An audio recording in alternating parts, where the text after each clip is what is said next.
오늘 하나님께서 우리에게 주시는 말씀은 누가복음 15장 11절로 24절의 말씀입니다. 우리 천천히 한 목소리로 함께 읽겠습니다. 또 이르시되 어떤 사람에게 두 아들이 있는데 그 둘째가 아버지에게 말하되 아버지여 재산 중에서 내게 돌아올 분깃을 내게 주소서 하는지라.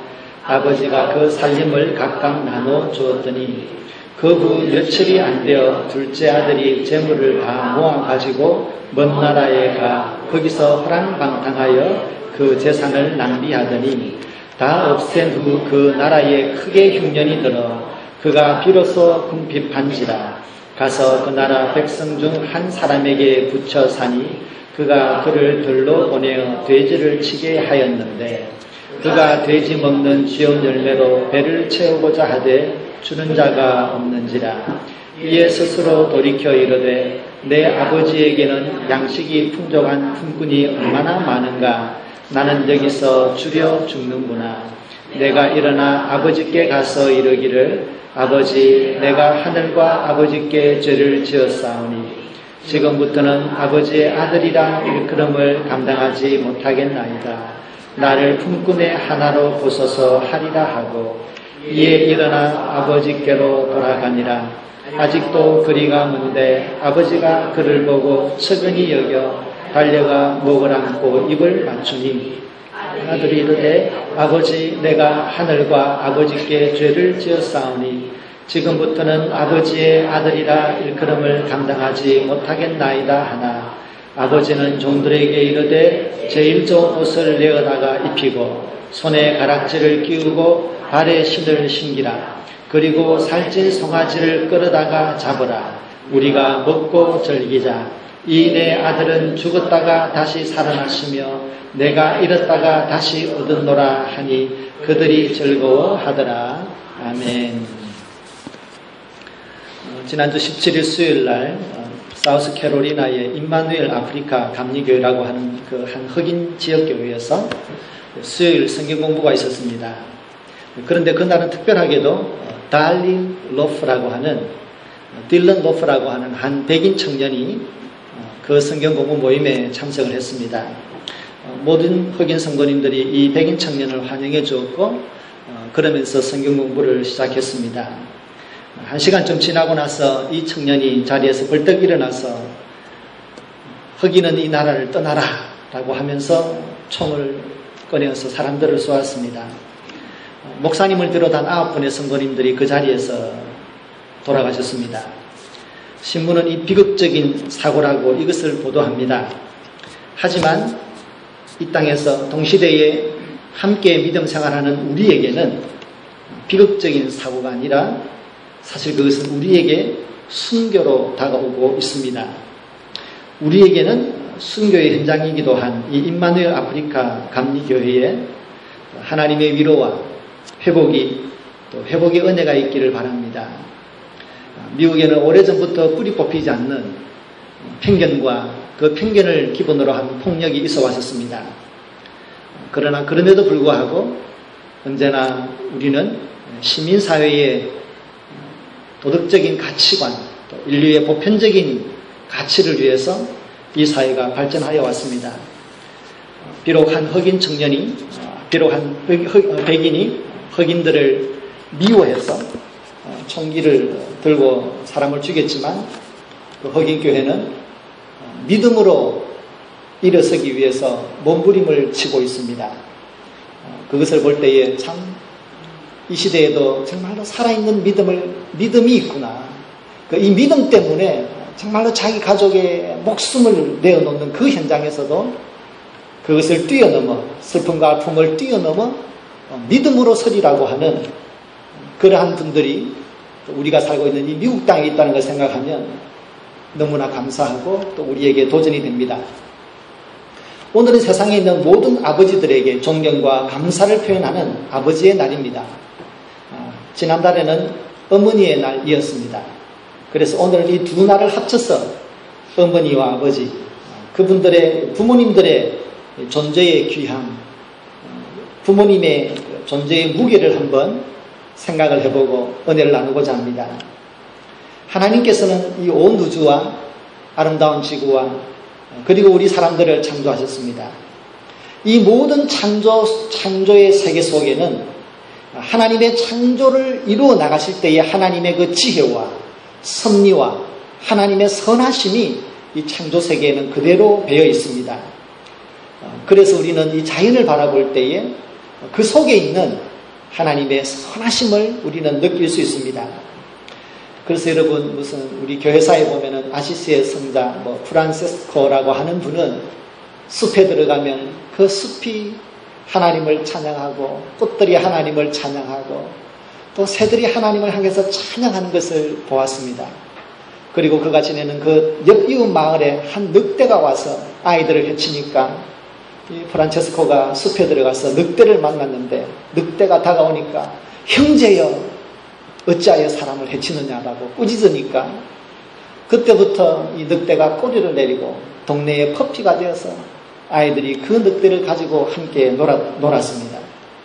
사실 우리는 알 수 없지만 이 자연에는 신비로운 현상이 많이 있습니다. 혹시 여러분들 중에서 유튜브를 보시는 분이 있을지 모르겠는데 유튜브에 보면은 고프로라고 하는 그 카메라를 선전하는 그 오피셜 사이트가 있는데 거기에 보면 사자를 다루는 한 섹션이 있습니다. 그 몇 개의 클립이 있는데 거기에 보면 우리가 상상할 수 없는 인간과 동물, 특별히 인간과 이 사자의 이 교감이 일어나는 것을 보게 됩니다. 저는 그것을 보면서 하나님께서 다니엘을 그 사자의 굴에 던져 넣었을 때 하나님께서 그 사자의 입을 막았다라고 하는 그것이 성경의 이야기 아니라 오늘 여기에도 일어날 수 있는 자연이 주는 그 생명의 세계가 주는 신비라고 저는 생각합니다. 여러분 저는 언젠가 아이들이 자주 가는 이 농장 키드팜에 한번 간 적이 있습니다. 거기 가면 주로 염소, 토끼, 닭 이런 아이들이 좋아하는 것을 주로 진열해 놓는데 저는 그 중에서 돼지를 보았는데요. 지금도 제가 그걸 잊을 수가 없어요. 우리가 흔히 TV에서 아기 돼지가 엄마의 젖을 먹는 걸 보면 아기 돼지하고 그 어미 돼지 사이에 이렇게 쇠가 이렇게 바가 쭉 있어가지고 돼지 새끼를 어미 돼지가 이렇게 그 위에 눕지 못하도록 이렇게 바를 해놓은 걸 볼 수 있습니다. 그래서 그 바 사이에 새끼들이 막 한 11마리씩, 10몇 마리씩 이렇게 어물쭈물해가지고 그 젖을 빠는 것을 보게 되는데요. 근데 제가 파운드에서 본 것은 전혀 다른 스토리예요. 조그만 돼지 새끼가 하나가 엄마 젖 밑에 달려가지고 꾀꾀꾀 울어요. 그랬더니 조금 있다가 엄마가 굵은 소리로 꾀꾀 그러니까 그 옆에 있는 돼지 새끼들이 엄마한테 쪼르미 몰려와요. 그랬더니 이 어미 돼지가 그 중에서 조금 더 건조한 곳으로, 그나마 건조한 곳으로 찾아갔는데 찾아가고 나서 어떻게 하느냐 그러면 조금 더 저음으로 조금 더 길게 꽤 그러는 거예요. 그러면서 그 짧은 숏다리를 천천히 이렇게 누이면서 옆으로 탁 누워요. 그러니까 그때 이 돼지 새끼들이 그 어미의 젖을 얼망정망 모여서 빠는 거예요. 누가 돼지가 밀어내서 자기 새끼 깔고 눕는다고 그랬나요? 전혀 그렇지 않아요. 돼지는 그 아이 상할까 봐서 굵은 목소리로 야 조심해 그러면서 그 숏다리를 천천히 이렇게 옆으로 누우면서 이렇게 눕는 것을 보았습니다. 이 자연의 피조물 속에는 하나님의 창조의 섭리와 지혜와 하나님의 선함이 담겨 있습니다. 그렇기 때문에 우리는 이 특별히 그 하나님의 선함이 있는, 그리고 특별히 하나님 보시기에 참 좋았다라고 하는 이 사람을 보면 이 사람에게 있는 하나님의 지혜와 섭리와 그 선하심을 함께 느낄 수 있습니다. 특별히 우리는 부모로서 그것을 더욱더 잘 느끼게 됩니다. 하나님의 창조의 지혜와 섭리가, 그 선하심은 우리가 자녀를 놓고 키우는, 또 그러면서 나이가 또 들면서 아이들을 성장하는 것을 바라보면서 삶의 경험이 쌓여가면서 인간이 가지고 있는 내면의 세계, 그 영적 내면의 세계를 우리가 느끼면서 우리는 하나님의 창조의 섭리를 조금씩 깨달아가게 됩니다. 그래서 여러분, 우리는 인간의 내면 세계를 바라보면서 하나님의 형상대로 지음을 받은 인간의 그 위대함을 생각하게 됩니다. 아버지됨, 어머니됨, 이 부모가 된다는 것은 인간이 가지고 있는 내면 세계를 더 잘 이해할 수 있는 사실은 특권이 있습니다. 부모님의 마음에는 하나님의 마음을 반영하는 그런 어느 정도는 반영하고 어느 정도는 이해할 수 있는 마치 창문과도 같은 것이 있습니다. 얼마 전에 사랑하는 딸을 하나님의 나라로 먼저 보낸 한 목사님이 계셨습니다. 어려운 시기를 거치고 나서 친구 목사님들과 같이 모여서 점심을 같이 하게 되었습니다. 그러는 속에서 하나 안 게 있습니다. 젊은 딸 아이를 하나님의 나라로 먼저 보내고 얼마나 마음이 아프겠습니까? 그 딸아이의 관을 그 잔디밭에서 흐느끼면서 울고 안으면서 그 과정을 통해서 이 목사님이 한 가지 우리와 나눈 게 있어요. 하나님 아버지의 마음이 무엇일까? 그것을 이 목사님이 생각하셨어요. 자녀를 먼저 하나님의 나라로 보내고 아버지의 마음이란 어떤 것일까? 아들을 위해서 자기의 독생자 예수 그리스도를 보내주어서 십자가에 못 박게 하시는 그 하나님 아버지의 사랑을 어느 정도 바라볼 수 있는 마음의 창문이 열린 것이죠. 아버지됨, 어머니됨. 오늘 예수님은 오늘 이 본문의 이야기를 통해서 하나님 아버지의 마음을 우리에게 알려주기를 원하셨습니다.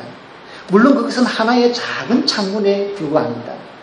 우리가 그 창문 속에서 하나님을 보는 데는 한계가 있을 것입니다.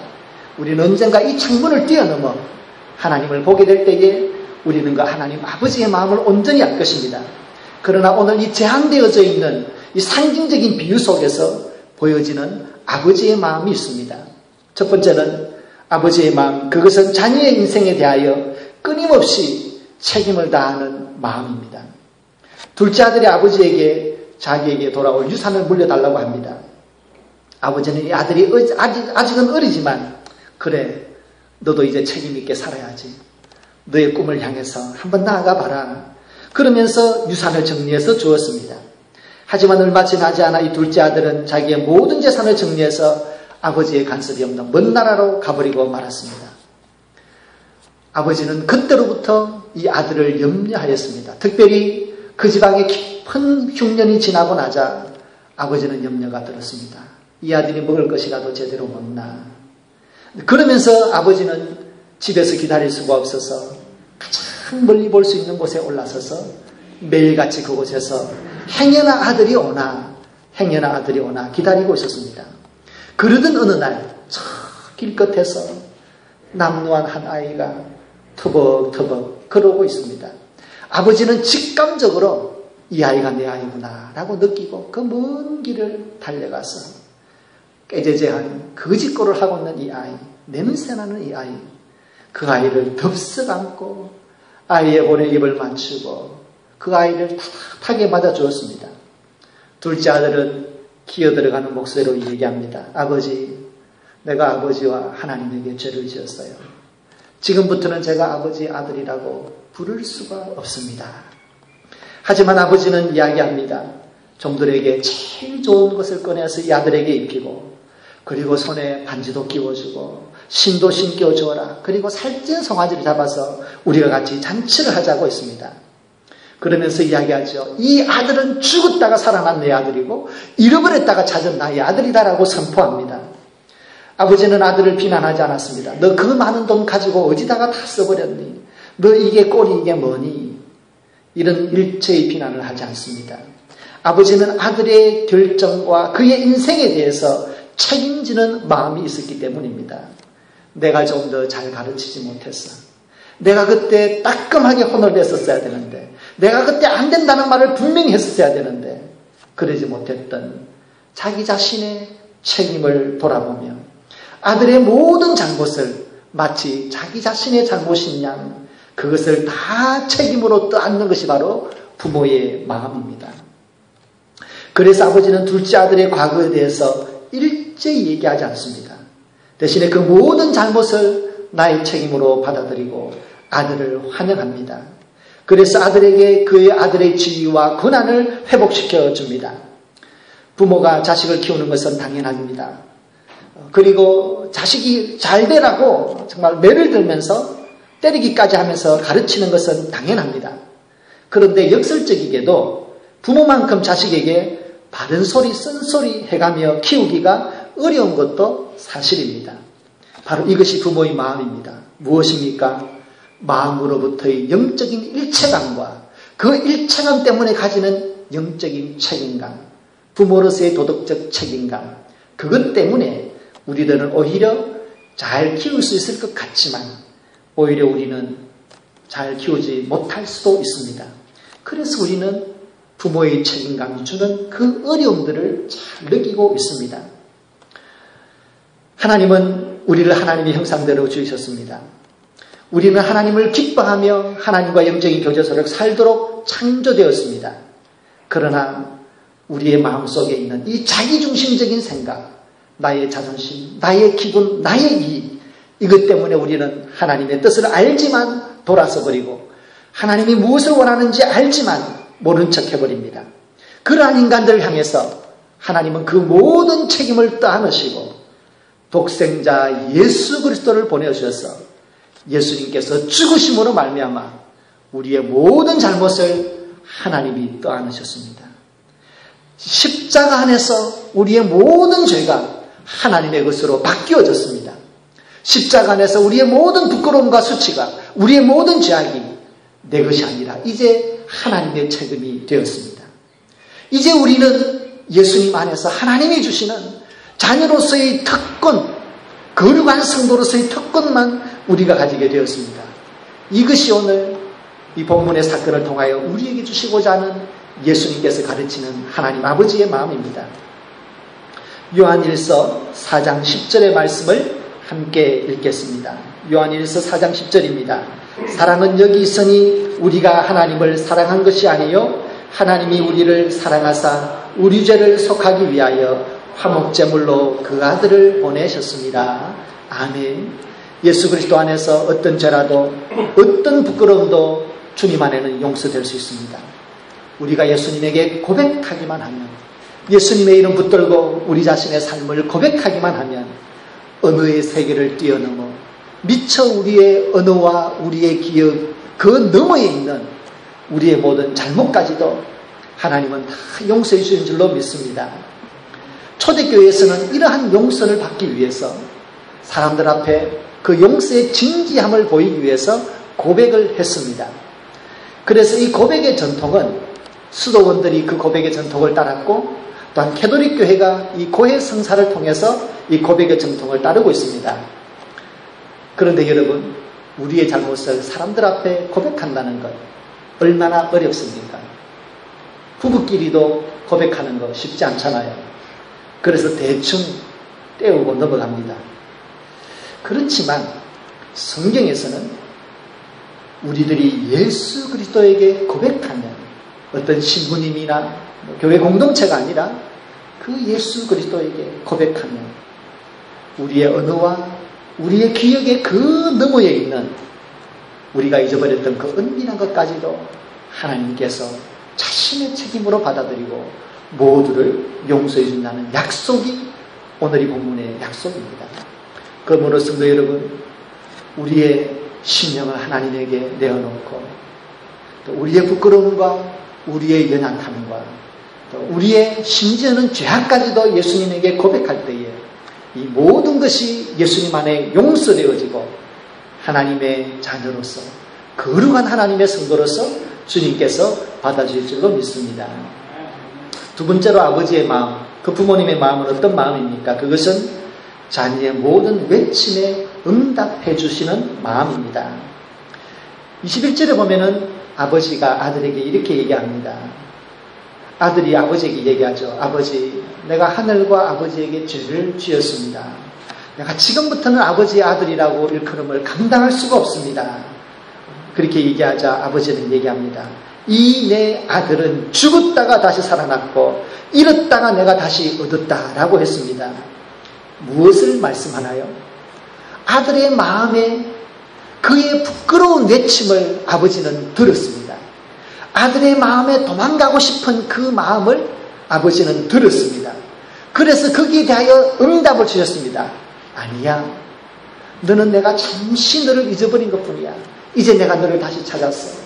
아니야, 너는 나의 여전한 아들이야. 라고 하는 우리의 심령의 외침에 대한 하나님의 응답입니다. 시편 139편에 보면 하나님께서 우리를 응답할 수밖에 없는 영적인 원리에 대하여 쓰고 있습니다. 139편 13절에서 16절 말씀을 함께 읽겠습니다. 주께서 내 내장을 지으시며 나의 모태에서 나를 만드셨나이다. 내가 주께 감사하오면 나를 지으심이 심히 기묘하심이라. 주께서 하시는 일이 기이함을 내 영혼이 잘 아나이다. 내가 은밀한 데서 지음을 받고 땅의 깊은 곳에서 기이하게 지음을 받을 때에 나의 형체가 주의 앞에 숨겨지지 못하였나이다.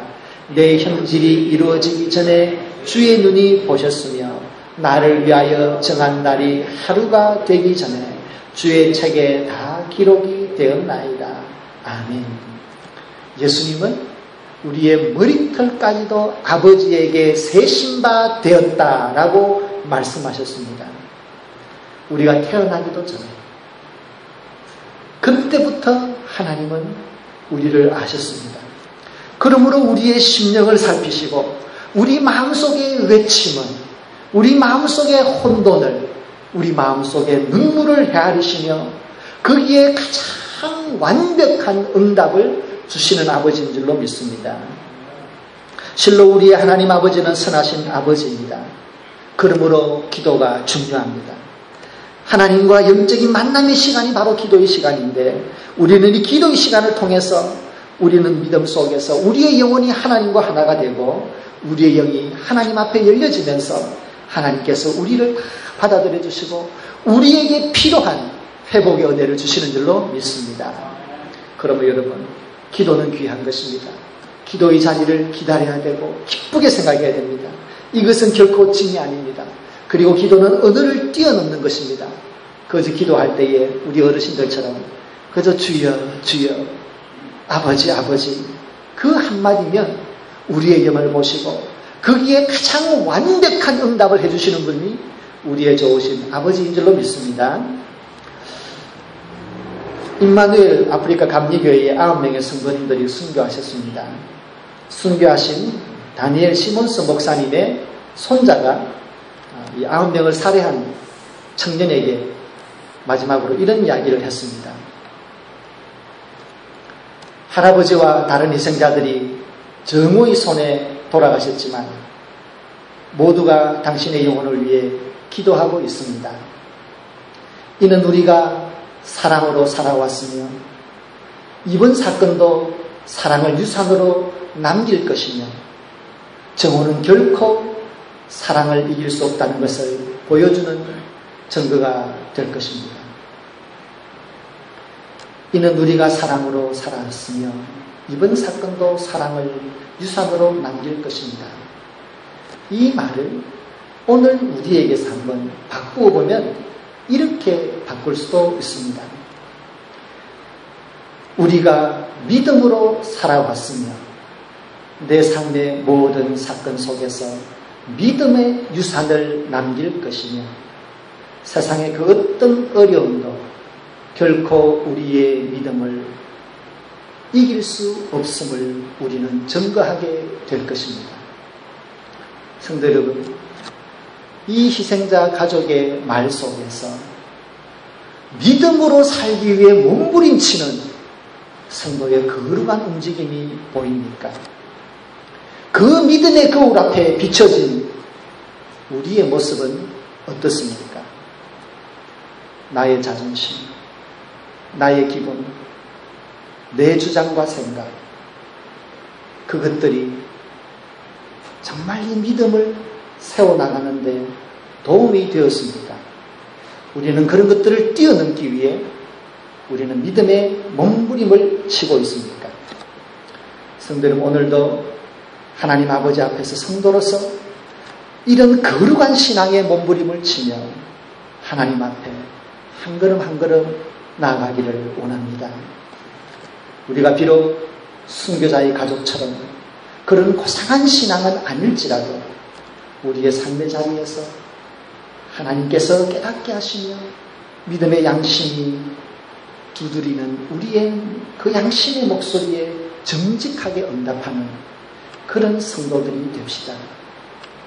아들아, 나는 믿음으로 살아왔고 믿음의 유산을 너에게 남기니 믿음이 세상의 어떠한 것도 이길 수 없다는 것을 내 삶을 통하여 증거하노라 고백하는 귀한 믿음의 성도님들 되기를 주님의 이름으로 부탁드립니다.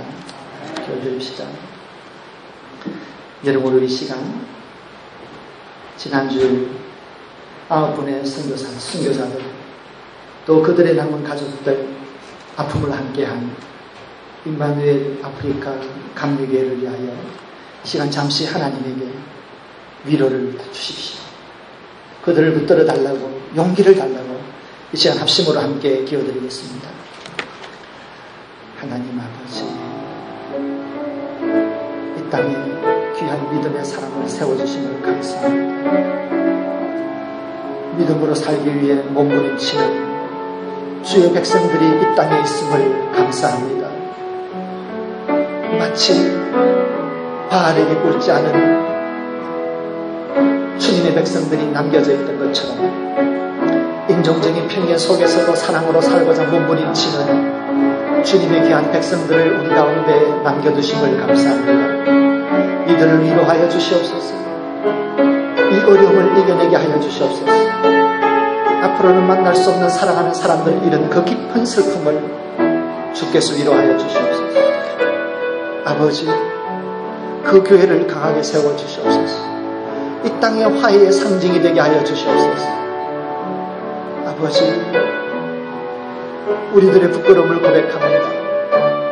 내 잔소리 중에서 인생에 있던 나 자신을 주님 돌아봅니다. 주여 용서하여 주시옵소서. 하나님 아버지, 감사합니다. 우리가 사는 이 땅에 믿음으로 말씀대로 살려고 몸부림치는 주의 귀한 형제자매가 있음을 감사합니다. 믿음이 결코 이론이 아니라 죽음의 순간 앞에서도 화해하며 정오의 순간 앞에서도 사랑을 외치는 이 귀한 믿음의 형제자매들이 있음을 감사합니다. 주께서 남겨놓으신 이 귀한 주님의 백성들을 위로하여 주시옵소서. 믿음의 공동체를 위로하여 주시옵소서.